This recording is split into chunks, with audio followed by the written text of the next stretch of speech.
Alright folks, welcome to another beer review. Kind of lumping this in with the sort of like the festive sort of beers, even though it's not a Christmassy beer at all. But it's something of a little bit of a treat for myself. So in the spirit of Christmas and getting yourself gifts, I swear to God something jumped on the bed then. I thought it was the puppy. I've just finished watching Welcome to Derry. Fantastic series, and it's made me want to revisit the book, rewatch the original TV movie, and then rewatch the two remake films, which it's just for as much of a freak Stephen King is, with his sort of like fetish for children in peril. He doesn't half create fantastic sort of like universes. I like how, you know, first of all, the whole story, the prequel story is great. I'm no sort of like expert on Stephen King and his literary workings and world building and overall lore, but I do know that sometimes books will blend into each other, and I think like is it The Dark Tower, it's an all-encompassing thing where characters from various books will sort of intertwine. But yeah, just fantastic. And the fact that they've got, I can't remember the character's name from in The Shining, the old man, seeing him younger in this series, just phenomenal. And Pennywise for me is just one of the all-time great horror characters.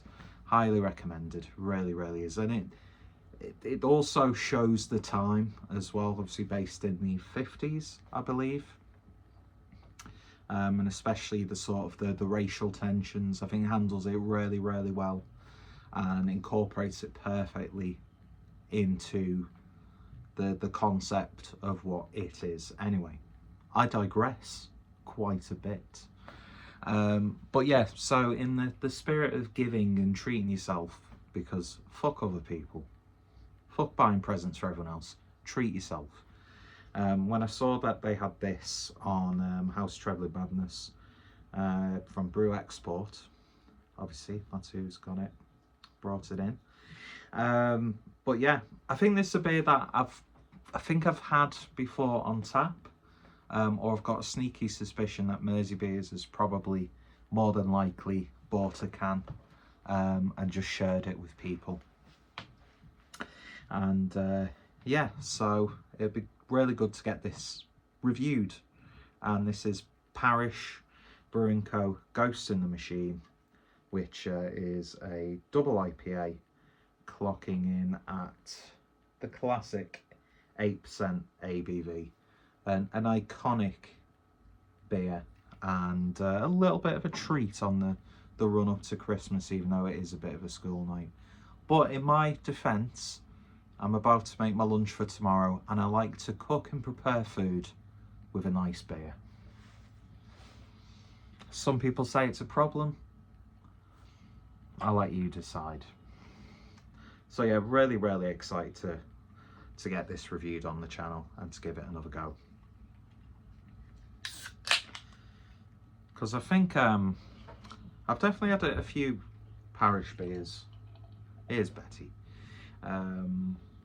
Probably all of them at some point consumed at Dead Crafty, who of course have opened up a new premises. But beer in the glass then. And the lighting on my videos is absolutely awful. It's like high quality videos from the early stages of YouTube. That's how and I'm happy with that. I'm okay with that. With my Mondo Squalido roots of aged, vintage looking film. Now we're into my low quality, high definition, when high definition wasn't that good, era. It's just because I'm lazy and I'm comfortable here. Got something I can rest. She's going crazy. Got something I can rest my Is that Pennywise or is that just your reflection? Anyway, But yeah, in person, this looks better than it does on camera. It just looks thick. It's got definitely, you can see the consistency. Beautiful colour as well. Turbid, dulled orange, lining of white head. Just looking really nice in the glass, as we always say, as 90% of New England style IPAs tend to do. She's really going for it. She's terrified of Pennywise, by the way. As soon as he came on camera in the last episode, she sort of like buried her head in her paws on a little bed. And then, of course, when he's gone, she's big man again. Anyway, looks fantastic. Let's give it a sniff. Oh, man, that's just... You know when, like, American New England IPAs have a very distinct, pungent, robust smell? Like, call this bullshit? I'm already calling it bullshit. But if you were to just blindly put that in front of me and I sniffed it, I would instantly think that I've got an American hazy IPA. They just managed to get the potency and bountiful hop aromas perfect. Oh, man, that is mega. It really, really is. And it was, I think it was canned in the end of October. We're now on the 15th of December. And that vibrancy is just nothing else. Peach, apricot, mango, blood orange. It's just a medley of different sorts of fruits. It just smells absolutely fantastic. That's the only way I could describe it. I've not really done it any justice in terms of what it smells like, but needless to say, it smells fucking amazing. So let's see if it tastes amazing. Cheers, everyone.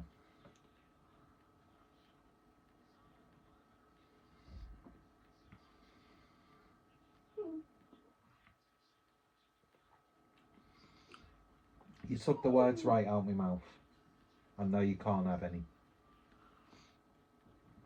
Oh, it's just... There's a reason why beers like this have such a reputation. A lot of the time, it's just hype for the sake of hype. It's good to be seen buying these beers or drinking them at like a tap takeover, or being lucky enough to go overseas to America. Bit questionable about going to America in this political climate, can't lie. But yeah, it's one of those cool to be seen beers. Let's be honest. But I tell you what,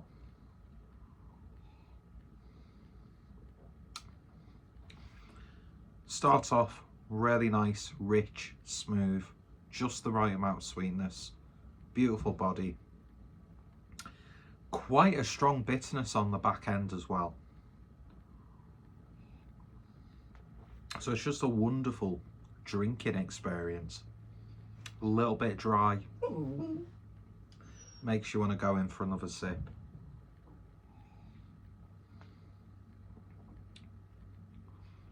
And it's got that potency to it. It really, really has. It's not shying away from anything.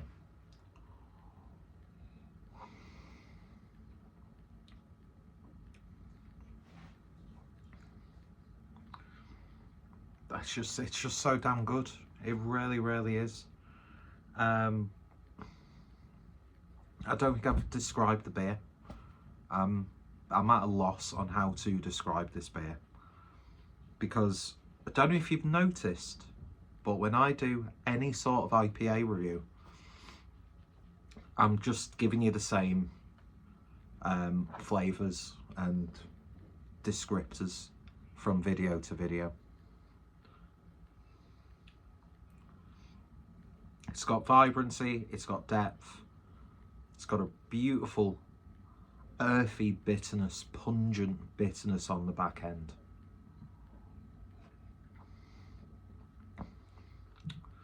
It masks, yet doesn't hide the ABV. You definitely feel the warmth as it's going down. And if anything, it tastes potentially almost like a little bit too fresh. There is a hop burn sensation and flavour there. And I've had triple IPAs, which are always a treat for me. And this seems to have just as much flavour and potency as a really good triple IPA.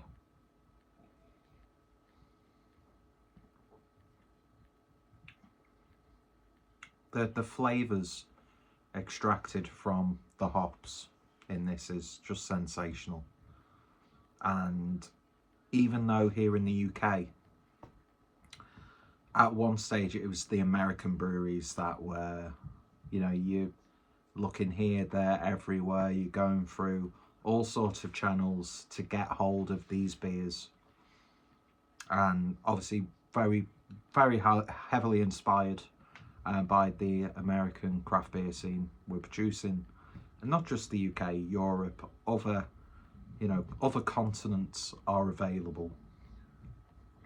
But the UK have really taken to this style over the past 5-6 years, maybe even longer. Everything just always, right now, feels like a few years ago, when it was about 6-7 years ago.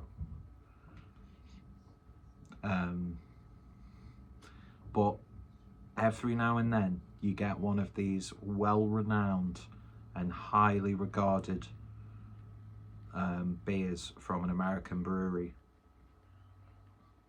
and it's just, yeah, there's a reason why people love this beer. Can't remember how much I paid for it. Don't think it was that bad, what I paid. But to be able to experience this, and these beers are becoming ever more easier to get hold of, which is a great thing, even though from reading some news articles recently, we think the UK brewing scene is suffering at points. Just the sheer, but then again, there's so many craft breweries around at this point in time that is there too much choice. But then again, when it comes to America, with the varying, liquor laws and things like that, it just blows my mind that there will potentially, where are these guys based in the US? Does it say? Louisiana. I'm sure there'll be like people who are across like borderline state lines, or even a couple of cities over, who struggle to get beers from somewhat local breweries. The amount of times over the years, especially because we all had a massive hard-on for the New York breweries, and like people who I know Joe, based in Buffalo, great guy. The amount of times I've seen him say, I can't believe that brewery is like less than 2 hours drive away. We can't get any of their beers. Yet all of a sudden, oh yeah, we've got 6 different beers from this brewery that you most definitely have never heard of, popping up in like a bottle shop in Manchester, or like a random online bottle shop like based in Prestatyn or something stupid like that. I feel like I'm wasting this on a Monday evening, but do you know what? This will be the only beer I have tonight, and I'm happy with that. You know, we're 7 days away, not 7 days away, 10 days away from Christmas. Fuck it. That share bag of crisps that you bought to open on like Christmas Eve, open it now. Buy another bag later on. Let's use this time of the year to excuse our vices and our habits. And if you've never had this beer and you like your hazy double IPAs, you owe it to yourself, if not just to tick it off the list. And I've actually got like a craft beer book from, I can't remember what the beer journalist is called. I'm doing that with my fingers as I'm talking. I'm going to see if that's actually referenced in the book. Because I like reading about beer. Beer journalism as a whole bores the fucking shit out of me. Because a lot of beer writers just don't inject any personality into their work at all. Like, I'm the sort of person, I want to know the story of like an incident that happened before you went to the world-renowned tap room.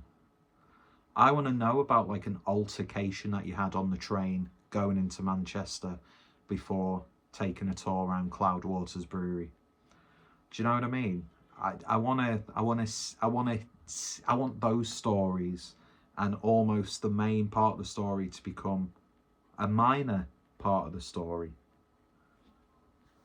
Whereas, oh well, this brewery was founded in such and such and such by such and such, based on the fundamental principle of providing blah blah blah blah blah blah, and this is their flagship beer, blah blah blah blah blah. Expect notes of yeah, I'm kind of interested in that, but I want to know your experience.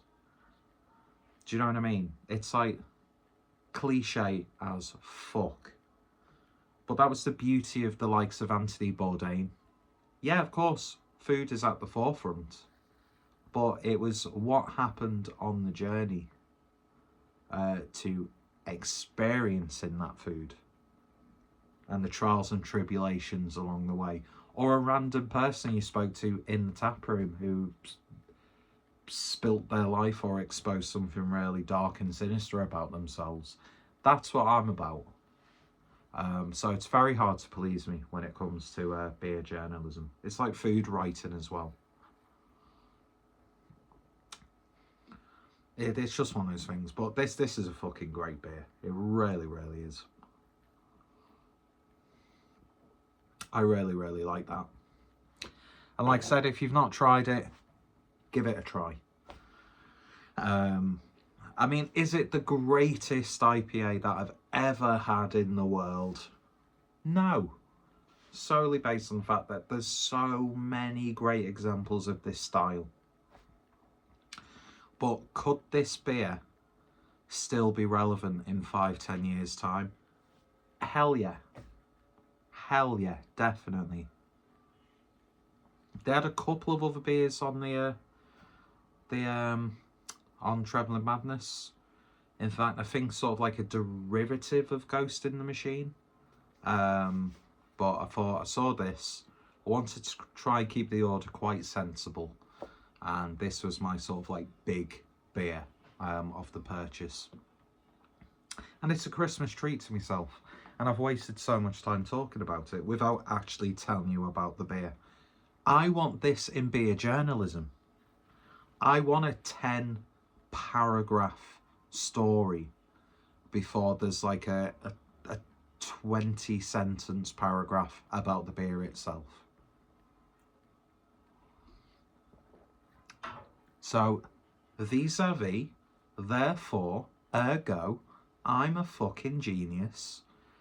I got a notification that this channel is now 10 years old, even though I was a lot more relevant prior to that, before the world got so sensitive and you couldn't put any sort of adult related content. I could have been a massive content creator.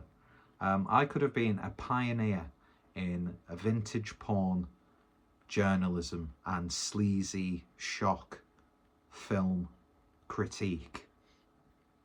But then life got in the way YouTube wanted to age restrict every sort of thing, and with age restriction comes no monetization. So I think I've been on YouTube actually since about 2006, on and off. But yeah, why did I tell you that? I don't know. But no, this is a great beer. Thank you for sitting with me. I haven't done a long-winded, pointless video like this for a hell of a long time, so it felt good to be true to form. Low quality video, terrible lighting, there's light bleeding glare, it's going to be fuzzy as hell, there's going to be no clarity with the picture, and yeah, anyway, I need to make lunch for tomorrow. Bye! Go check out Parish. And I've got a feeling 90% of the craft beer viewing audience probably drank this about 5-6 years ago. It is what it is, but I saw it, I thought, bash, let's get it. And I said bash, so I didn't get a community strike or a copyright strike from Big John. Anyway, that sounded a lot funnier in my head. But yeah, anyway, bye. I hope everyone's having a nice festive period.